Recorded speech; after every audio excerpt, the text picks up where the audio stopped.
this is Liz McNeil with Keller Williams Realty Metropolitan and founder of the Houston Senior Living Series. Thank you for joining us for our new production, Biz Bits. We are interviewing various businesses around Houston, discussing how their operations are changing due to COVID-19. If you have any businesses that you would like to suggest, please reach out to me anytime at 713-826-2731. Thank you again for joining, and I hope you get some valuable information. This is Liz McNeil with Keller Williams and founder of the Houston Senior Living Series. And we're doing this series of speaking with business owners throughout Houston who are making changes in their business practices under the situation that we're under right now with COVID-19. So today we're with Mary Anderson of All Organized Pro, and she's going to tell us a little bit about her business and the changes that they've made because of the virus. So thanks so much for being with us, Mary. Thank you for having me, Liz. Yeah, so it's extraordinary times that we're all in, and one of the things that is essential to us at All Organized is that we stay innovative. So in our business, we have three categories in which we work. The first being traditional organizing. So that's the pantries, the closets, the cupboards, the places that give people tension in their home or in their relationships inside those homes. The second way that we help people is through relocation organizing or transitional organizing. And that's where we help agents like Liz prepare homes for listing, help those folks move on to the next stage, get packed, get unpacked, get resettled, maybe rehome some of their items. And then lastly, our focus is senior move management, and that's where our company has had the biggest change in the way that we function day to day. Senior move management is when we're helping a senior move from the family home into a community, like independent living, or assisted living, or even memory care. And we help them do the pack up, determine what they're going to take, and get them resettled and rehomed so that that transition is as smooth as possible. So out of those three divisions, I would think that the organizing right now is not essential. So you would, if someone needs that, you're not going to be doing that right now. That's going to have to be put on hold. But the other two, if somebody does need to move, if they close on their home, they have to move. And if, again, with seniors, if they've got to move from one, where they're selling their home or moving from rehab or something like that into another community, they have to have that. So you have to do that with them. Yeah, absolutely. Because we are a moving company, we are an essential business.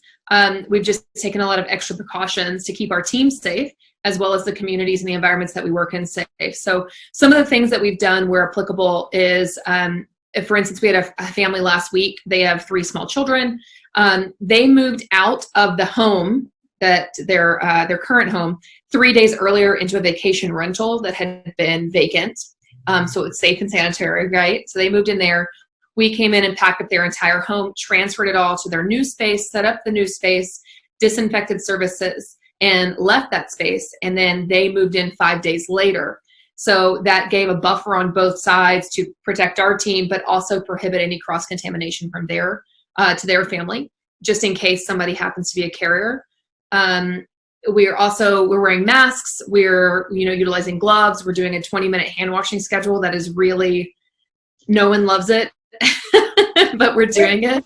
Where do you wash your hands? If you have that and you're doing that, you then go somewhere in the house or wherever it is, if you're moving them in, and do the hand wash. So yeah, so essentially we've set up like a sanitation station in the homes that we're working in, where we bring our own supplies, we antibacterial soap and paper towels and the whole bit. And then everybody has a phone on them, and their phone timer is what tells them. So we kind of stagger people out, so we're not getting a stack up of people at the sanitation station. And we're also keeping our teams away from each other as they're working. Under normal circumstances, we start in a room and we work left to right, top to bottom, shoulder to shoulder. And we kind of, for lack of a better description, we kind of go through the room packing it or unpacking it like a herd of locusts. But we've had to change the way we do that to keep people from being in the same space. So we've kind of split off, and we've changed some of our project management in that sense of like, this is your room, and you go and attack this room and get this stuff done. And then, you get reassigned, so that way we keep people apart. Yeah. Well, that's great, and that's the best way. And then how about the supplies that you talked about, supplies as far as hand washing and everything else, but what about gloves, masks, all that? How's that working? Yeah, so we actually got really innovative. My business partner, Elizabeth Strauss, and her mother manufactured at home for us some cloth masks that actually have a filter pocket in them. So we're utilizing N95 filter paper essentially in these masks so that the masks get washed every day, and then the filter gets changed out every time we change environments. So that keeps our team safe, but it also doesn't have us taking up necessary supplies for the healthcare workers or anybody else that's working directly in contact with patients. Right. And how are people handling this? The moves that you're doing, how are they handling it? Because it's such a different way than anybody would be used to. So how are your clients handling it? Yeah, it's really strange because you have like a wide spectrum of people that like don't seem to take it seriously and people that take it really seriously. And I find that, being on the end of either spectrum is not great. It's better to, have an abundance of caution, but also some logic in there as well. Right. So we're having to be very directive to our clients and say, hey, I really would love to be talking with you right now, but I need you to move back. Oh, wow. Utilizing our technology a lot, where we are doing like basically an all-day news feed, like a FaceTime feed, where the resident is not with us physically, but they're with us through technology. So we can ask questions, we can relay information, and they're witnessing what we're doing. They're just not physically there. And then we have the other people that are really, really intense, and they want us to basically be wearing biohazard suits, but unfortunately, that's not a recommendation by the CDC. It's not something that's effective, and it's very prohibitive of the efficiency of work that we're trying to do. So we are taking excessive precautions, overabundance of caution, I would say. We're even sanitizing all of our tools and equipment. So like the vans and the trucks that we use, the blankets, the wrap, we've never ever reused bubble wrap or wrap paper. We've always used fresh. So that's not a different thing for us. But like we sanitize everything before we use it. And we're only doing one move a day now instead of stacking them. So that way we have time for all the sanitizer to dry before we go to the next job. So how many moves would you do typically in one day? How many can you do? 2 to 3. Oh, yeah. Wow. Yeah. Okay. And now you're just doing one though, just because of that process to sanitize.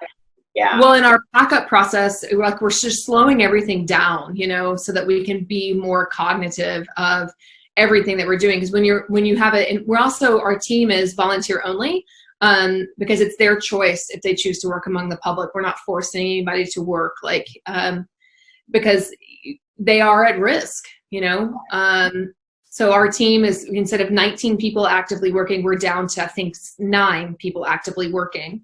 And that's okay. And so we're utilizing those folks, and we want to make sure we don't burn them out. So it's a little bit slower pace than what we normally work, but people are still pretty surprised with the effectiveness of what we're getting done while maintaining these new sanitation standards. Right. And we all have them, being a realtor, this is considered an essential business as well, but there are limitations obviously into what we can do.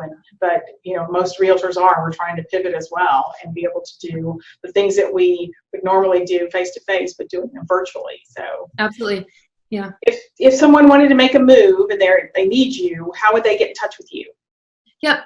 The best way to get a hold of us is 281-460-6534. You can call or text that number. Also, you can find us on our website, allorganizedpro.com. Okay, great. Is there anything else you want to give us? One last little tidbit? I would say the main thing is if you're at home and you have some organizing to do in your life, Ohio, only handle it once. So choose a project to work on, make it one drawer, one cupboard at a time, and don't leave that cupboard or drawer until you're completely done with all the things. Oh, that's great. I've heard you say Ohio before, so I love that. Only handle it once. Only handle it once. It's not just a state, it's a state of mind. That's right. Well, great. Thanks so much, Mary. I really do appreciate you doing this. Thank you again for watching our interview. If you have any questions about real estate in Houston, or if there's anything else I can help you with, please reach out to me anytime at 713-826-2731. Stay safe.